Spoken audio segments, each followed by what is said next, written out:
चलिए मंगलाचरण करते हैं। णम्यूण जिणवरिंदे नरसुर भवनिंद वंदिये सिद्धे वोच्छामि भाव पाहुड़ मवसे से संजदे सिरसा। श्री 1008 शांतिनाथ भगवान की जय। आचार्य गुरुवर विद्यासागर जी समय सागर जी महाराज की जय। मुनि पुंगव श्री 108 सुधा सागर जी महाराज की जय। आचार्य श्री कुंद कुंद स्वामी की जय। हम सभी बड़े ही सौभाग्यशाली हैं जो हमें आचार्य कुंद कुंद स्वामी के महान ग्रंथ अट्ठपाहुड़ के अध्ययन का अवसर मिल रहा है। 5वां भाव पाहुड़ चल रहा है। भाव पाहुड़ में भावों को सुधारने के लिए अनेक उपदेश हमें आचार्य कुंद कुंद स्वामी के द्वारा प्राप्त हो रहे हैं। आज हम 2 गाथाओं का अर्थ करेंगे, क्रमशः गाथा क्रमांक 50 और 51। ये दोनों गाथाएं बड़ी सरल हैं और 2 बहुत अच्छे और प्रसिद्ध उदाहरण इन गाथाओं के द्वारा हमें मिलने वाले हैं। चलिए प्रारंभ करते हैं। गाथा क्रमांक 50। उच्चारण।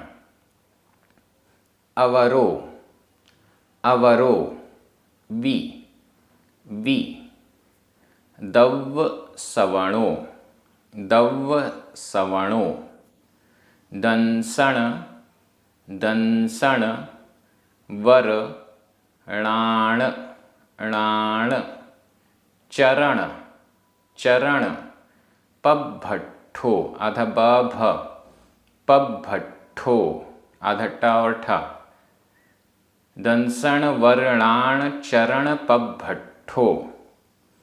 दीवायणुत्ति दीवायणुत्ति आधा ता पुरता। दीवायणुत्ति दीवायणुत्ति। णामो णामो। अनंत संसारियो अनंत संसारियो। जाओ जाओ। अवरो विदव्व सवणो अवरो विदव्व सवणो। दंसण वर्णाण चरण पभट्ठो दंसण वर्णाण चरण पभट्ठो। दीवायणुत्तिणामो दीवायणुत्तिणामो। अनंत संसारियो जाओ अनंत संसारियो जाओ।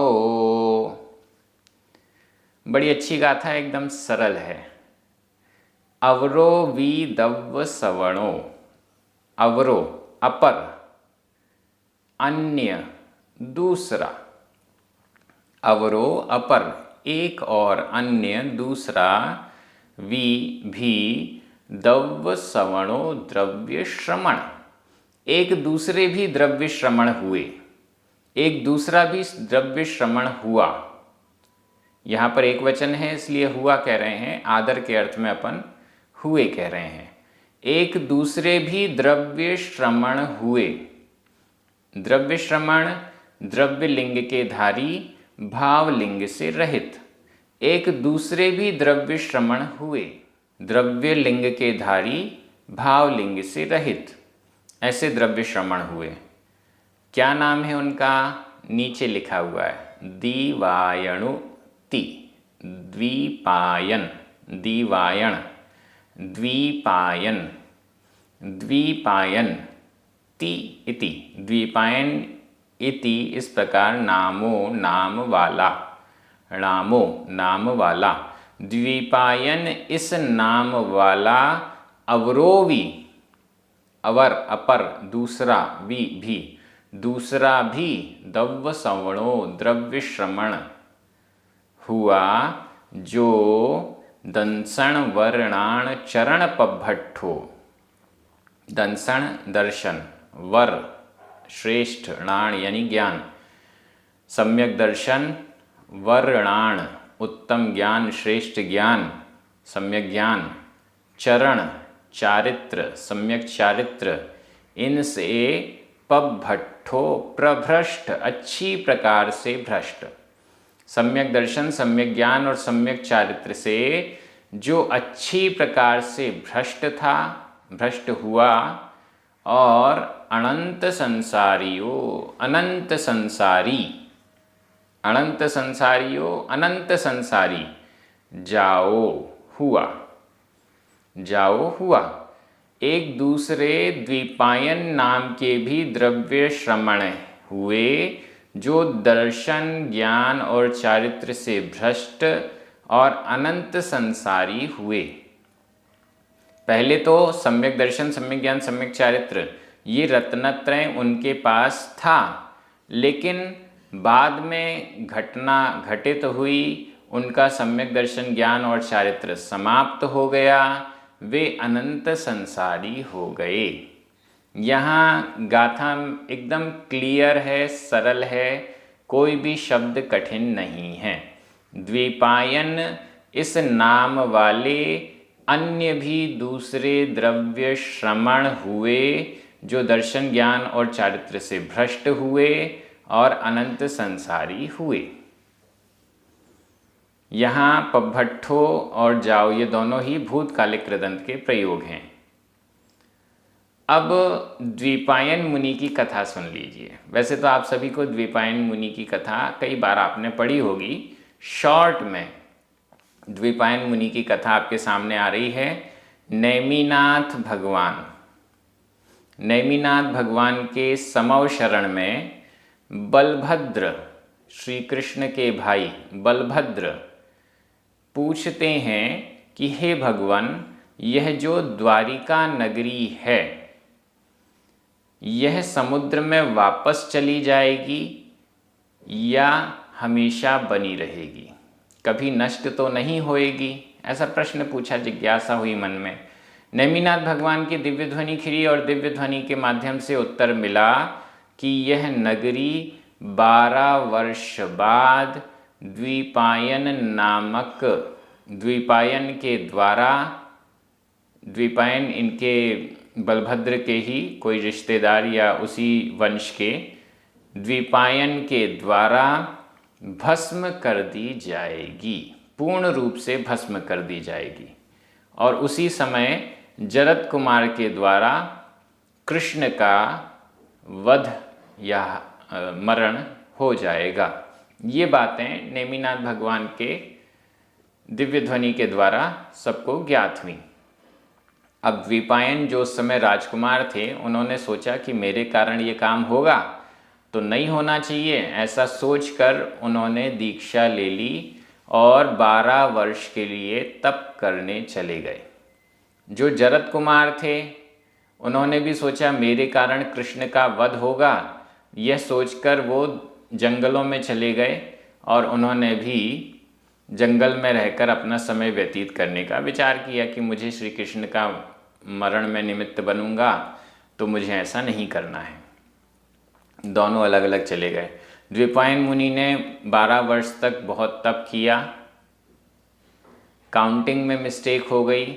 उन्होंने सोचा कि 12 वर्ष पूर्ण हो गए हैं, लेकिन 12 वर्ष पूर्ण हुए नहीं थे और वो भ्रमण करते हुए द्वारावती नगरी के पास में कहीं पर आ गए।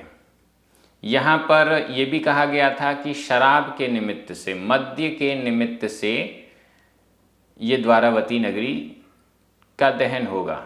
तो श्री कृष्ण और बलराम ने ये घोषणा करवा दी कि 12 वर्ष बाद इस नगरी का दहन होगा। जिसको भी दीक्षा लेनी है दीक्षा ले सकता है, जिसको अपना कल्याण करना है कर सकता है, और जितनी भी मद्य शराब थी वो पूरी की पूरी वहाँ से बाहर जंगलों में किसी कुंड में फिकवा दी गई, अलग कर दी गई, शहर से ही अलग कर दी गई। यहाँ द्विपायन मुनि 12 वर्ष तक तप करते हुए बाय मिस्टेक 12 वर्ष पूर्ण होने से पहले उनकी गिनती में, कैलकुलेशन में कुछ मिस्टेक हुई और वो 12 वर्ष पूर्ण होने से पहले ही नगर के समीप वन में आ गए। उस वन में राजकुमार, शंभू कुमार आदि बहुत सारे राजकुमार क्रीड़ा करने गए हुए थे। उन्हें प्यास लगी। उन्होंने देखा कि यहाँ कुंड में पानी है, वो शराब थी, उन्होंने पानी समझ के पी लिया। जब उन्होंने पानी समझ के वह शराब पी ली तो बहुत ज़्यादा उन्हें नशा चढ़ गया और फिर वो नशे की हालत में ही लौटने लगे। रास्ते में उन्होंने देखा कि द्विपायन मुनि बैठे हुए हैं। उन्हें याद आ गई कि द्विपायन मुनि वही हैं जो हमारी नगरी को जलाएंगे। ऐसा सोचकर द्विपायन मुनि के ऊपर उन्होंने पत्थर फेंकना चालू कर दिया, उन पर उपसर्ग करना चालू कर दिया। द्विपायन मुनि चुपचाप सहन करते रहे। उन्हें अंतरंग से क्रोध आ रहा था लेकिन उन्होंने कुछ किया नहीं और फिर वो राजकुमार वापस नगर की ओर चले गए। यहाँ द्विपायन मुनि बहुत अधिक क्रोध में बैठे हुए थे, बहुत तेज उन्हें क्रोध आ रहा था। क्रोध के कारण उनकी आंखें लाल हो रही थीं और सारी चीज़ें। यहाँ शंभु कुमार ने जब नशा उतरा तो सारी घटना बलराम और श्री कृष्ण को बताई। बलराम और श्री कृष्ण तुरंत समझ गए कि अब तो द्वारका का अंत निकट आ गया है। तो वो दौड़े दौड़े गए द्विपायन मुनि के चरणों में, माफ़ी क्षमा याचना की, बहुत निवेदन किया कि आप इतना क्रोध मत कीजिए, आप तो क्षमा मूर्ति हैं, तपस्वी हैं, इत्यादि इत्यादि। लेकिन द्विपायन मुनि का क्रोध शांत नहीं हुआ। उन्होंने इशारा किया कि केवल दो उंगलियां दिखाईं, 2 ही शेष बचेंगे, बाकी सब जाएंगे। यहाँ क्रोध क्रोध क्रोध के कारण उनका मरण हो जाता है। मरण होने के बाद वे अग्नि कुमार नामक देव बनते हैं। बलराम और श्री कृष्ण नगर में जाते हैं, पुनः सबसे कहते हैं कि नगर अब समाप्त होने वाला है, जिसको भी दीक्षा लेनी हो, कल्याण करना हो तो अपना कर ले। जितने भी एक भव अवतारी थे, शंभु कुमार आदि, वो सब दीक्षा धारण कर लेते हैं। जो नहीं करते हैं वो उसी नगर में रुके रहते हैं। यहाँ अग्नि कुमार देव को अपने कुअवधि विभंग अवधि से ज्ञात हुआ कि ऐसा ऐसा हुआ था जिसके कारण मेरा मरण हुआ। वो आकर पूरी नगरी को जला देता है, नष्ट कर देता है। यहाँ द्विपायन मुनि के विषय में 2 अलग अलग प्रकरण मिलते हैं। एक प्रकरण तो मिलता है अग्नि कुमार देव बन के उन्होंने द्वारिका नगरी को नष्ट किया। दूसरा प्रकरण मिलता है अशुभ तेजस के द्वारा द्वारिका नगरी को जला दिया। दोनों ही प्रकरणों में द्विपायन मुनि अपने रत्नत्रय से भ्रष्ट होते हैं और अनंत संसारी हो जाते हैं। जहाँ वो मुनि बन के अपना कल्याण कर सकते थे, भावलिंग को धारण करके मोक्ष प्राप्त कर सकते थे, वहाँ वो भावलिंग के अभाव में अपना कल्याण भी नहीं कर पाए और अनंत संसारी हो गए, ऐसा समझना चाहिए। विस्तार से जानने के लिए हरिवंश पुराण आदि में यह पूरी कथा विस्तार से आप पढ़ सकते हैं, जरूर पढ़िएगा।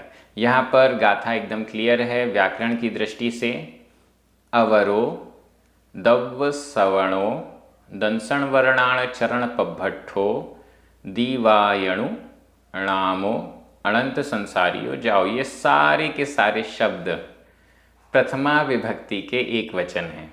इसमें पभट्ठो और जाओ ये दोनों ही भूतकालिक कृदंत के प्रयोग हैं। ती यह अव्यय है और वी और ती ये दोनों ही अव्यय हैं। व्याकरण तो इसमें बहुत सरल थी। मैं एक बार हिंदी अर्थ कर रहा हूँ, आपकी नज़र प्राकृत शब्दों पर जानी चाहिए। द्विपायन इस नाम वाला अन्य भी द्रव्य श्रवण दर्शन श्रेष्ठ ज्ञान और चारित्र से भ्रष्ट अनंत संसारी हुआ। बस एकदम सिंपल सेंटेंस, एक वाक्य में पूरी गाथा का अर्थ सामने आ गया। अब हम अगली गाथा में चल रहे हैं।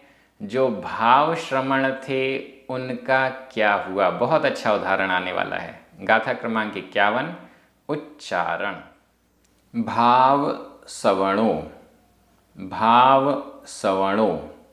य धीरो धीरो, जुवई, जुवई यण, वेढ़ियो, वेढ़ियो, जुवई यण वेढ़ियो, जुवई यण वेढ़ियो, विशुद्धमयी, विशुद्धमयी, रामेण, रामेण, शिवकुमारो, शिवकुमारो, परित, परित आधता पुरता, परित संसारियो, परित संसारियो, जादो, जादो, भावसवणो यधीरो, भावसवणो यधीरो, जुवैयण वेढ़ियो विशुद्धमयी,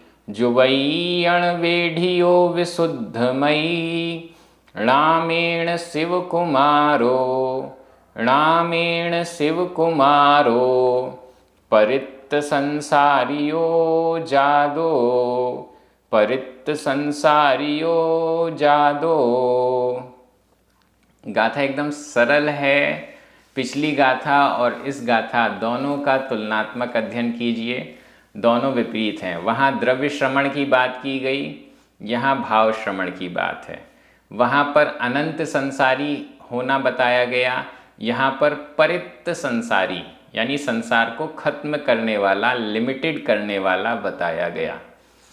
द्रव्य श्रवण अनंत संसारी होता है, लेकिन भाव श्रवण संसार का अंत करने वाला होता है। और उदाहरण में जो नाम दिया गया है वो तो बहुत अच्छा है। भाव श्रवणो, भाव श्रवण, भाव से जो श्रवण है, द्रव्य लिंग के साथ साथ भाव लिंग से भी जो सहित है। भाव श्रवणो य और भाव श्रवणो भाव श्रवण। विशेषण देखिए, धीरो, धीर, धीर, गंभीर, धैर्यवान। दूसरा विशेषण, जुवई यण वेढ़ियो, जुवई युवती, जन युवती, जन युवतियों का समूह, उससे वेढ़ियो वेष्टित, युवतियों के समूह से वेष्टित, महिलाओं के, स्त्रियों के समूह से वेष्टित यानी घिरा हुआ। विशुद्धमयी लेकिन विशुद्ध मति वाला, विशुद्ध बुद्धि वाला। भाव श्रवण, धीर, युवती जनों से वेष्टित, विशुद्ध मति वाला, विशुद्ध बुद्धि वाला। नामेण शिवकुमारो, नामेण नाम से, शिवकुमारो, शिवकुमार, शिवकुमार नाम से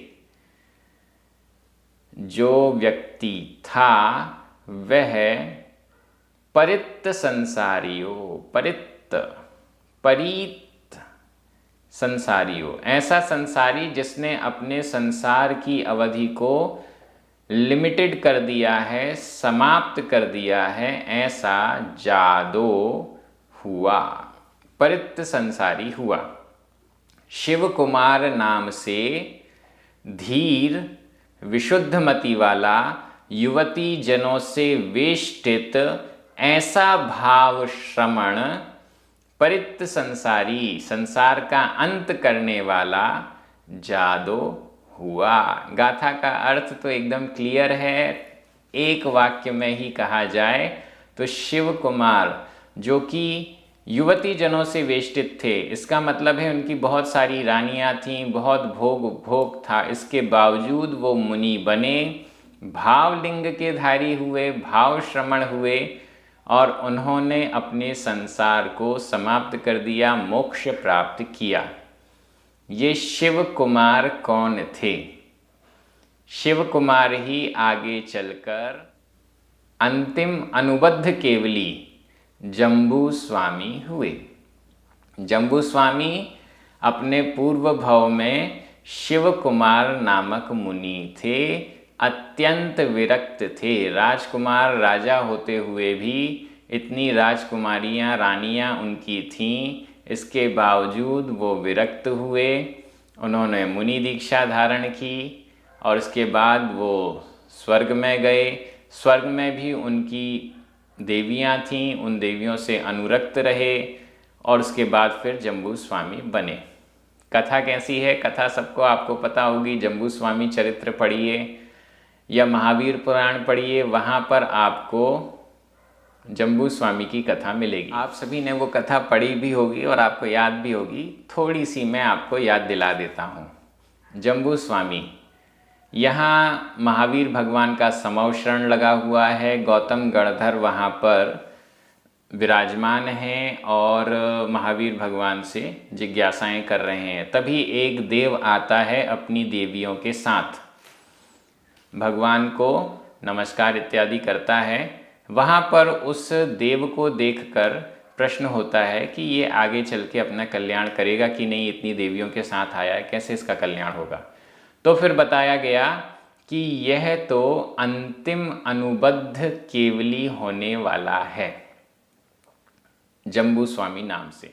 वह जो देव आया था उसने पूछा कि मैं पिछले भाव में क्या था, तो बताया गया कि तुम शिव कुमार नाम के एक राजकुमार थे और फिर तुम भोग इत्यादि का सब भोगने के बाद सबसे विरक्त हुए, इन सब चीज़ों से विरक्त हो गए और फिर मुनि बने। मुनि बनने के बाद अच्छी तपस्या की, वर्षों वर्ष तक तपस्या की और फिर इस देव पर्याय को प्राप्त हुए हो। देव पर्याय से च्युत होकर अब वो जम्बू स्वामी बनेंगे और अंतिम अनुबद्ध केवली होंगे, ऐसा बताया गया। जम्बू स्वामी शुरू से ही विरक्त थे, उन्होंने विवाह नहीं किया।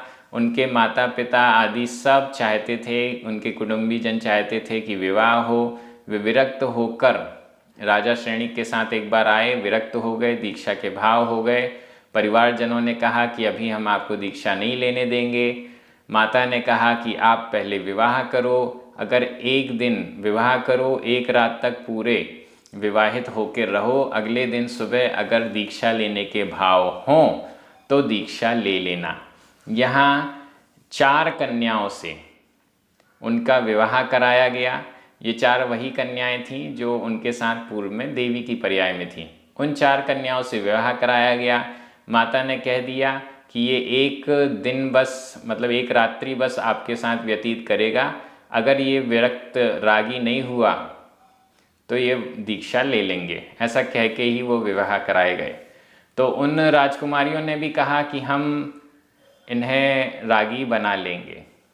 अब यहाँ पर 4 देवियाँ जिनसे शादी हुई, एक चोर भी देखा कि बहुत बड़ा एक शादी का समारोह हो रहा है, तो विद्युच्चर नाम का चोर अपने 500 साथियों के साथ उस महल में प्रवेश करता है और वो देखता है कि ये माता तो बहुत दुखी हैं, रात में इनको नींद नहीं आ रही। धीरे से पूछता है क्या हुआ। माता कहती हैं कि मेरा बेटा कल दीक्षा ले लेगा। तो विद्युच्चर चोर भी कहता है मैं भी समझाने का प्रयास करूँगा। अब यहाँ पर प्रसंग बहुत अच्छा है। सब रानियाँ इनके जम्बू स्वामी के साथ बैठी हुई हैं। रानियाँ एक एक करके कहानियाँ सुनाती हैं राग की, और यहाँ जम्बू स्वामी दूसरी कहानी सुनाते हैं उसके उत्तर में वैराग्य की। सभी रानियाँ एक एक करके जो भी मतलब विवाह हुआ वो सब एक एक करके एक एक कथा राग वाली सुनाती जाती हैं। यहाँ से उनको उत्तर मिलता जाता है। इसके बाद फिर विद्युत चोर भी आ जाता है, वो भी कहानी सुनाता है और उसके उत्तर में जम्बू स्वामी कहानियों में उत्तर प्रदान करते हैं। ऐसे करते करते पूरी रात व्यतीत हो जाती है। जब सुबह होती है तो जम्बू स्वामी जिन्होंने विवाह किया वो 4 कन्याएं, विद्युत चोर और उनके 500 साथी सभी दीक्षा ले लेते हैं। ऐसा अद्भुत प्रसंग जम्बू स्वामी का है, जरूर आपको पढ़ना चाहिए। महावीर पुराण से या जम्बू स्वामी चरियु से या श्रेणिक चरित्र से कहीं भी मिल सकता है। व्याकरण की दृष्टि से गाथा में भाव सवणों, धीरो, जुवई यण वेढ़ियो, विशुद्धमयी, शिव कुमारो, परित संसारियो जादो, ये सारे शब्द प्रथमा विभक्ति के एक वचन हैं। इसमें वेढ़ियो और जादो ये दोनों ही भूतकालिक कृदंत के प्रयोग हैं। यह अव्यय है। रामेण तृतीया विभक्ति का एक वचन है। बड़ी आसान व्याकरण है इसमें। मैं एक बार हिंदी अर्थ कर रहा हूं, आपकी नज़र प्राकृत शब्दों पर जानी चाहिए। शिव कुमार नाम से धीर विशुद्धमति युवती जनों से वेष्ठित भाव श्रमण परित संसारी, संसार का अंत करने वाला हुआ। इस प्रकार से दोनों गाथाओं में दो प्रसिद्ध कथाएं आपको प्राप्त हुई हैं। निश्चित रूप से इन कथाओं का मनन चिंतन करें, दोनों का आपस में तुलना करें। द्रव्य श्रमण और भाव श्रमण दोनों की क्या गति हुई, हमें भी धार्मिक क्रियाओं में भावों को लगाना चाहिए, ऐसा उपदेश आचार्य कुनकुन स्वामी प्रदान कर रहे हैं। यही भावना है कि भाव पाहुड़ के सार को हम सभी प्राप्त कर सकें। जिनवाणी स्तुति करें, 9 बार नमोकार मंत्र पढ़ें। सभी को जय जिनेन्द्र।